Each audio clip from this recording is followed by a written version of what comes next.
वैशाख मास महात्म्य 7वां अध्याय। नारद जी कहने लगे कि मिथिलापुरी का राजा यह अद्भुत चरित्र देखकर ऋषि के आगे हाथ जोड़कर खड़ा हो गया और कहने लगा कि महात्मन, इस धर्म को विस्तार पूर्वक सुनो कि मेरी इच्छा है जिससे यह इक्ष्वाकु वंश का राजा मोक्ष को प्राप्त हुआ। ऋतुदेव कहने लगे, हे राजन, तुम धन्य हो जो युवा अवस्था में ही तुमको भगवान के प्रिय धर्म के लिए इतना प्रेम है। बहुत धर्मों से संचित शुभ कर्मों के बिना प्राणी की बुद्धि भगवान की कथा आदि में नहीं लगती। इस युवा अवस्था में इतना बड़ा राज्य पाकर तुम्हारी ऐसी मति को देखकर मैं तुमको श्रेष्ठ वैष्णव मानता हूँ। इसलिए मैं यह श्रेष्ठ वैष्णव धर्म तुमसे कहता हूँ, जिसके श्रवण मात्र से प्राणी जन्म मरण के बंधन से छूट जाता है।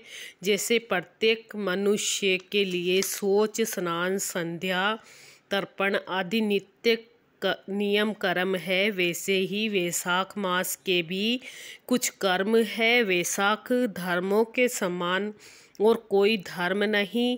जो कोई इन धर्मों को नहीं करता उनको स्वर्ग प्राप्त नहीं होता। जैसे बिना राजा की प्रजा उपद्रवों से नष्ट हो जाती है, वैसे ही बहुत से धर्म भी नष्ट हो जाते हैं।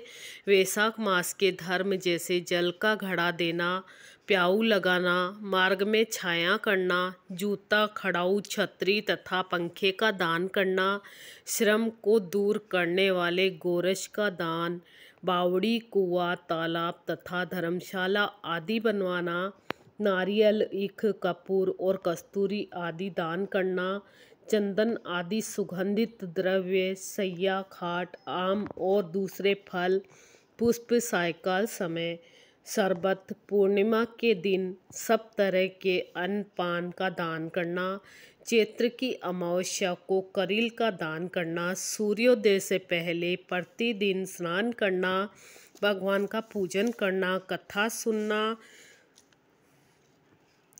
सुनना, मार्ग के थके हुए पर पंखे से हवा करना, कोमल पुष्पों से भगवान का पूजन करना, भगवान का भोग लगाना, गौओं को घास डालना, ब्राह्मणों के चरण धोना, गुड़, सौंठ, आंवले का दान, यात्रियों की सेवा, शाक दान, ये सब धर्म वैशाख मास में अतुल्यतम बतलाए गए हैं। जो स्त्री वैशाख मास में भगवान का पूजन फूलों से नहीं करती, उसको पुत्र का सुख नहीं होता, उसका पति और आयु नष्ट हो जाते हैं। इस मास में भगवान विष्णु, लक्ष्मी और अपने पार्षदों के साथ इस पृथ्वी पर लोगों को घर घर जाकर उनकी परीक्षा करते हैं।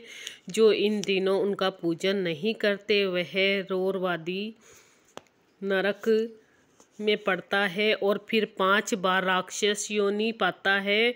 इसलिए इस मास में अन्न और जल से भूखे प्यासे प्राणियों की अवश्य रक्षा करें। 7वां अध्याय सुनाया मैंने वैशाख मास महात्म्य का।